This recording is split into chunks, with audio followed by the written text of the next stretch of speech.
If you're only using LinkedIn to apply for jobs and find jobs, you are only using it to 10% of its capacity. This video is going to show you how you can use LinkedIn to make sure you're doing the right things at the right time to get more opportunities and get more job offers.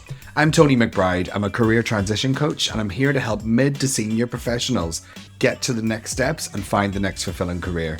LinkedIn is a really powerful tool. Some people are only using it to find a job. What I'm here to do is help you identify how LinkedIn can become your partner to make sure that you find the right opportunities by using it as a networking tool, which is what it is intended to be. So here are the top 5 things that I recommend you do on LinkedIn to increase your network and help you to get hired through the hidden job market. Best way to do that is to tap into the network that you already have. So what I need you to do is go onto LinkedIn. And if you haven't followed me already, you can find me at Tony McBride Career Coach and go into this search bar at the top that says I'm looking for. And what you should do basically is search for the company you used to work for. So I used to work for Santander. And once you do that search, essentially it comes up to say the different options of what you can look at here. So we're going to focus on people first of all. So it starts off with a mix of everyone who's ever worked at Santander, but I'm trying to find new connections. So second is probably the ones that are going to be people who are connected to people I'm already friends with, I'm already connected with on LinkedIn. So I find some people I used to work with. And there's Bernadette Brown. I remember Bernie. I now have a HR background, so actually it would be more applicable to be connected to Bernie. So I'm going to send a quick connection request. Next, let me have a quick look. Tamzine Miller, I used to work really closely with her in the contact center world when I was in Santander. No reason why we shouldn't be connected. So go to your past connections, past companies that you've worked for, and see who you can potentially find as your connections so that you can grow your network and lean into that so that you can find potential opportunities. The next part you can also do is type in former Santander. So people who used to work for Santander but no longer work there. Because you might find that there's some individuals who you can lean into to try and find an opportunity. I'm going to filter this by UK because I don't know a lot of these options. So let's see people who I used to work with who might be in a different place now. So not always in the first page, of course. You've got to keep flicking and keep flicking until you find the right kind of people. Ian Rollinson, okay, so I worked on him on a project many moons ago. So he's now working for Arbuthnot Latham in a project management role. If I was a project manager, I might want to reach out to him and see if I want to work for Arbuthnot Latham. So it's those kind of additional tasks that you can do that help expand your network. And ultimately, if Ian was still working for that company, he might be able to refer you in just by sparking that conversation. So once you've sent that connection request and they've accepted, send a note back and personalize that because you used to know these people. You used to be able to talk to them. So reconnect and start a conversation. The next thing is to find out where your existing network are now, okay? So let's say you want to apply for a technical project management role. Let's search for technical project manager.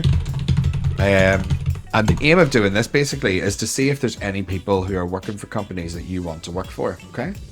So I'm going to filter it by first because again, I want to see people who are in existing connections of mine.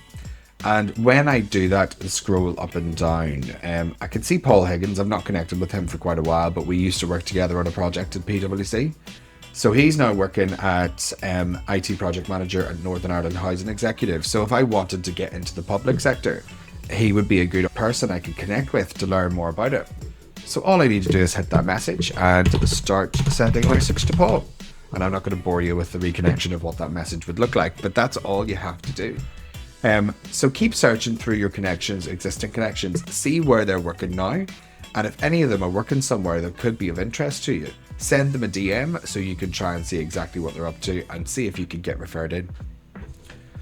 The next one then is all about expanding your connections. So search for the companies that you wish to work for. So let's say I wanted to work for Deloitte.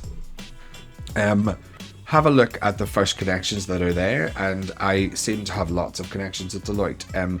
In this top 10 list, the one that I know best is Kristen. Kristen and I know each other outside of work, so we have a personal connection rather than a professional one, which means I can message her and easily get some more insight to go, hi Kristen, how are things? It's been a while. Tell me more about what it's like to work into Deloitte. Are they hiring at the moment? Now you could go a step further with that and type in Deloitte's technical project manager, if that's the role that you want to go for. And when you do that, you can see all the people who are working in that kind of space. So Jared McGarry is someone that I worked with at PwC closely. He was one of my stakeholders at one point, so I could potentially message Jared and get in touch with him, and he might know of opportunities to refer me. Okay. You might also want to look at your second connections to see who might be available there as well, because there's no harm in searching. You might find someone that you know who you could connect with and might be able to help you further. If you're in the UK or whatever country you're in, just type in that country so you have a better chance of connecting with people you might know. And yes, I used to work with Paul Hurst. Obviously when you do a demo it works much better when you plan for it, but there is a guy I used to work with, and when I did the search before he appeared. But Liam is someone I used to not work with, went to uni with, and he's now a partner at Deloitte Digital.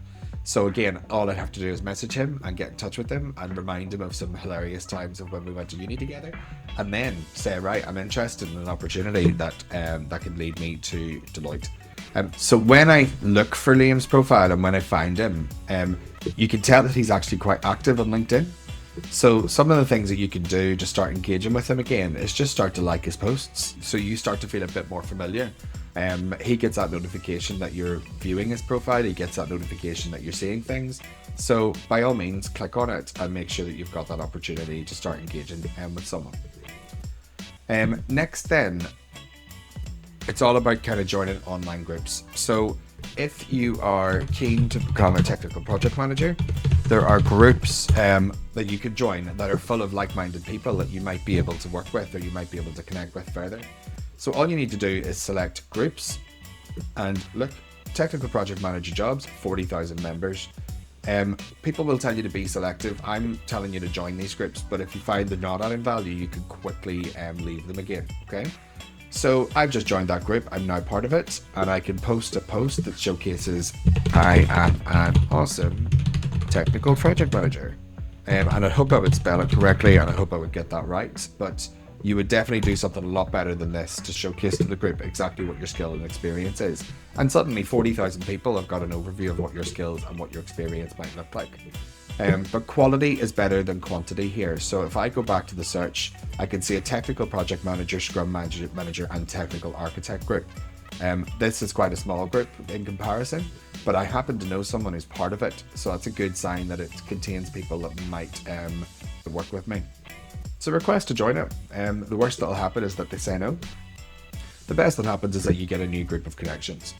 And you can refine this further because again, this is a global system. So if you want to focus in on the UK only, here's a guy called Sanj who has IT jobs in the UK, different IT recruitment and staffing, Sage community, etc, etc. So there's so many different groups that you can join. Request to join those, do an introductory post, and keep an eye on the posts that they're sharing, because you might find that there's jobs in there that you might not have necessarily seen.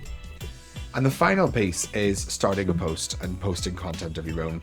This is really important to build authority and showcase that you're a subject matter expert in what you do, or to let your network know that you're open to work. Make sure that the post that you do places you as a subject matter expert in your industry. So talk about something that's pertinent, like a news article, for example, about what's changing in your industry, or a project that you've worked on in the past, and sharing your summary of how that went. A lot of people lean into the content and comment on content about being open to work and the negativities of the job market, but that's what recruiters see when they look at your profile, and you don't want to be known for that. You want to be known for your industry expertise. So you can add an image, you can start a poll, you can do so many different things with this that can help your post stand out a little bit further. Polls, for example, are here, and you could also do a video if you're that way inclined. Say, for example, you really don't like posting on LinkedIn, or you're not creative enough to create content, which is absolutely fine. Go and find industry experts. So in my field, Rich Howell has got a really big following. He's a recruiter and he posts a lot of relevant content about the job market and the job search. So if I search for him and look at his posts, there is a post that contains that's relevant to my audience. So 61% of job seekers have been ghosted after interview.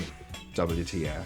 And this is his opinion on it. So all I need to do is hit that repost button, share my thoughts, and simply say, I can't believe 61% of job seekers are being ghosted.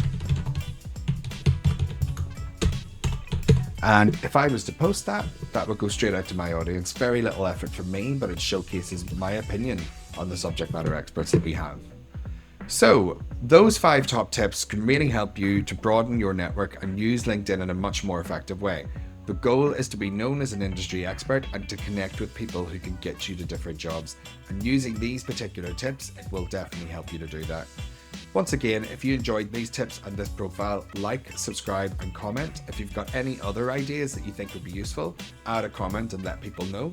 And I'm Tony McBride. You can follow me at Tony McBride Career Coach on YouTube, Instagram, Facebook and LinkedIn. Good luck with your job searches.